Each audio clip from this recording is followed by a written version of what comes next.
नमस्कार, मैं हूं जर्नलिस्ट राजन। दोस्तों, मेरी मौजूदगी इस समय फिर से अनुराग यादव के घर पे है। आप लोग लगातार कोई भी खबर मैं लगा रहा हूं तो लगातार आप लोग कमेंट करते हैं कि अनुराग के घर का क्या हाल है, वहां की तस्वीरें आप नहीं दिखा रहे हैं, उस केस में क्या अपडेट हुई उसकी जानकारी आप नहीं उपलब्ध करा रहे हैं। तो मैं आया हूं घर पे, चूँकि घर पे आना जाना लगा रहता है, लेकिन जब कुछ नया आता है तो वही दिखाया जाता है और कुछ ऐसी भी चीज़ें आती हैं जिन्हें लगता है कि शायद मीडिया में दिखाना ज़रूरी भी नहीं है, इसलिए उसे नहीं दिखाया जाता है कि शायद वो कोर्ट के हिसाब से और वो और लोगों की जानकारी के हिसाब से सही ना हो, क्योंकि उसका फ़ायदा जो है विपक्षी भी ले सकते हैं। तो ऐसे में उन चीज़ों को हम लोग दरकिनार करते हैं, दिखाने का काम नहीं करते। लेकिन चाचा के पास आज आए हुए हैं क्योंकि आप लोग लगातार कह रहे थे कि किस हाल में परिवार है। तो देखिए, चाची भी बैठी हुई हैं, चाचा भी हैं और पीछे मकान वही देख रहे हैं, उसी हाल में आज भी है जैसे उस समय आपको नज़र आता था। परिवार का वही हाल है। यहाँ पे आने के बाद वो सब चीज़ें ताज़ा हो जाती हैं। लगता ही नहीं है जैसे कि इतने दिन इतने समय बीत गए हों, लगता है जैसे ये घटना अभी आज की ही हुई हो। चाची से बातें करने पे फिर से वो सब चीज़ें जो है, वो मंज़र जो है याद आने लगते हैं। तो उन सब का ज़िक्र मैं नहीं करना चाहता हूँ, लेकिन सीधे ये जानना चाहता हूँ कि उस केस में क्या कुछ चल रहा है अभी तक। चूँकि आप जानते हैं कि सभी लोग ज़मानत पे बाहर हैं, सिर्फ रमेश जो है वो अभी सलाखों के पीछे है। तो उसको लेकर के क्या खबर है, क्योंकि उसने भी अपनी ज़मानत याचिका लगाई थी। तो क्या कुछ अपडेट है उसको लेकर के हम परिवार से बात करेंगे। सबसे पहले तो चचा, कैसे हैं आप? भैया तबीयत ख़राब रहती है, कभी टाइफाइड हो जाता है, कभी हीमोग्लोबिन कम हो जाता है, कभी प्लेटलेट्स कम हो जाता है। तमाम तरह की बीमारियां अब लगी रहती हैं, दवा पे चल रहा हूँ। तबीयत ज़्यादा अस्वस्थ है इस समय? जी। और चाची, आप क्या पूछें आपसे, आपके हालात देख ही रहे हैं, फिर भी लोग जानना चाहते हैं कि किस स्थिति में आप हैं। भैया, जवन चीज भयल बाटे, अब जौनी दिन अंतकाल होए वही दिन उ दर्द भुलाई। अरे आँखें के सामने भयल बा तू, दर्द हमेशा ताजी रहेला। अगर क्यों भाई ओकर चर्चा कर लेत है, तीज आत्मा कहा लग बलू अपने के हत्या कहना भाई दर्द जिन सहा, लेकिन दूठ बच्ची है सहाय के बाद मजबूरी हमारा भाई ने। उन्हों लोग कतो ठेकान रहा होते, हमारे लोग के जीले कोनो फायदा ना है। अब जी के का करब? अरे सबके अंतकाल होत है, पोती पोता हैं, लड़का हैं, कंधा दही है, हमरे के दे वाला। उनका तो जेल में बात सब जात हो मिल लेत हो, हम कैसे मिले जाए? हमारा अनुराग मिलिए अब ना मिलिए, लेकिन हमेशा ताजी घाव रहा है भैया। वही ऊपर वाले से विनती कर लिए, हे प्रभु तो से बड़ा इंसाफ क्यों न करे, तोहरे हाथ में बा, जब कुछ करबा तो ही करबा।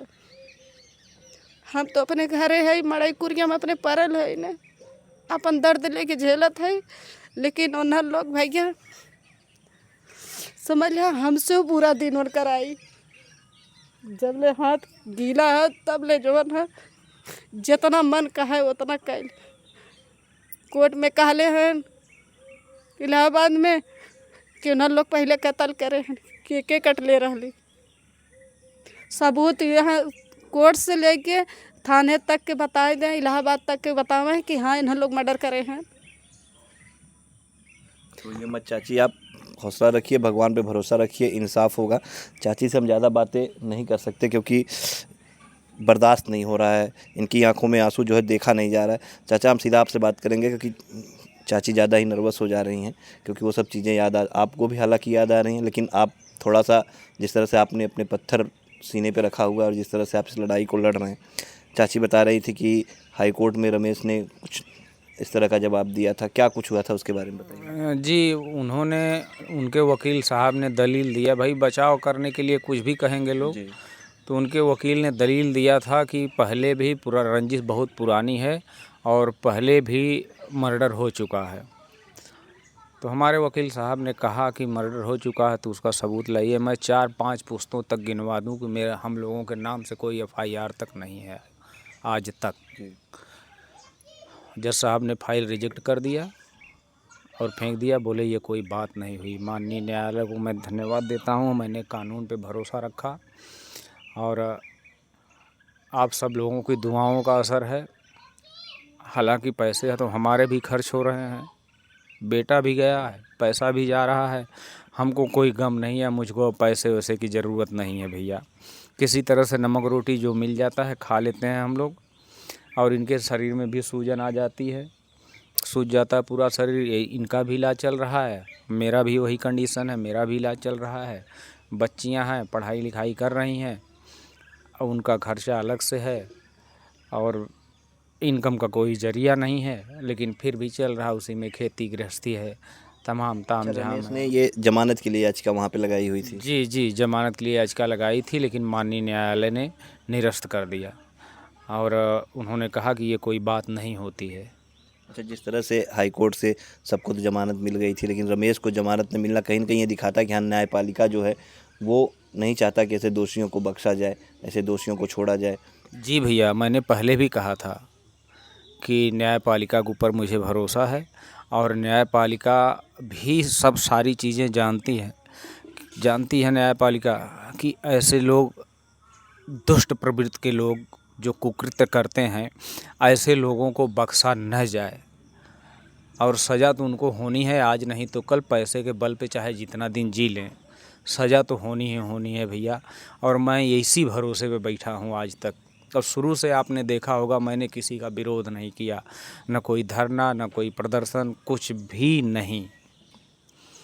और माननीय न्यायालय ने जिस समय फैसला सुनाया कि इनकी ज़मानत रद्द की जाती है, बहुत सुकून मिला मुझे कि मैंने जो भरोसा किया था वो भरोसा आज तक कायम है।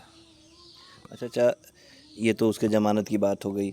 इस केस में और क्या चल रहा है? यहाँ पे फास्ट ट्रैक कोर्ट में पूरा मामला चल रहा था, तो यहाँ पे क्या कुछ चल रहा है इसमें? जी भैया, फास्ट ट्रैक कोर्ट में मुकदमा चल रहा है, तो उसमें एक गवाही हो चुकी है भतीजे की हमारी, जो मौका वारदात पे था, जी। और उसके बाद स्वाति की गवाही होने वाली है। अब स्वाति की गवाही होने वाली थी पिछली तारीख में, तारीख याद नहीं आ रही है, 2 तारीख को, तो अब 15 तारीख को फिर है। तो उनके वकील मामला लंबित करने के लिए तारीख लेके भागते हैं। और जान लीजिए कि पहले जो हमारे भतीजे की गवाही हुई उसमें 36 पेज जिरह किए हैं, वो लिखा गया है। अच्छा। हाँ, और उसमें कम से कम 20 तारीख गुजर गई। अच्छा। तो वो लंबित करने का एक आइडिया होता है भाई वकील साहब लोगों का, तो वो अपना लंबित करते हैं भाई, अपने अपने मुवक्किल को बचाव करने के लिए भाई, सबको चाहिए होता है, तो वो कर रहे हैं। पिछली तारीख को जो है कुछ नहीं हुआ, तारीख ले लिए, तो अब 15 को है। अब देखिए 15 को क्या होता है, कहीं कंडोलेंस हो जाएगा या कोई हड़ताल हो जाएगी या और कोई प्रॉब्लम हो जाएगी तो फिर नहीं होगी। लेकिन आज नहीं, 2 साल, 4 साल, 6 साल बाद, सारी प्रक्रिया पूरी होने के बाद उन लोगों को सज़ा मिलनी तय है। आप लोगों की दुआओं का असर है भैया। आपके जितने दर्शक हैं, देखते हैं, मैं सबको प्रणाम करता हूं, और आप लोगों की दुआओं का असर है, उन लोगों को सज़ा मिलनी है भैया। बिल्कुल, देखिए चाचा हैं, इनको भरोसा है, प्रशासन पे भरोसा है, न्यायपालिका पे। और जिस तरह से हाई कोर्ट से ज़मानत रद्द कर दी जाती है, ज़मानत याचिका रमेश की, उसके बाद कहीं न कहीं चाचा को तसल्ली हुई कि हाँ, न्यायपालिका भी इस पूरे मामले में सख्त है, ऐसे दोषियों को बख्शा नहीं जाए क्योंकि वो समाज के लिए जो है घातक हैं। साथ ही जो मामला फास्ट ट्रैक कोर्ट में चल रहा है उसमें एक गवाही हो चुकी है, और किस तरह चाचा से बताया कि 36 पन्नों की गवाही है सर। जी, जीरा हुई थी। जीरा हुई थी, उसके बाद काफ़ी जीरा, 36 पन्नों की जीरा हुई, उसके बाद गवाही हो गई है जो भतीजे हैं इनके। और अब स्वाति की गवाही होनी है, हालांकि पिछली तारीख पे होनी थी, नहीं हो पाई, अगली तारीख पड़ गई है 15 तारीख, उस दिन गवाही होगी। फिर क्या कुछ अपडेट होगा हम बताएंगे, लेकिन परिवार का हाल जो आप पूछते हैं, तो परिवार में यही कहूँगा कि आज भी उसी हाल में है जिस हाल में परिवार उस दिन था जब वो घटना हुई थी। जख्मों पे मरहम तब लगेगा जब दोषियों को सज़ा होगी, और वाकई मामले में तभी ये लगेगा कि हाँ, परिवार के साथ इंसाफ हो पाया है।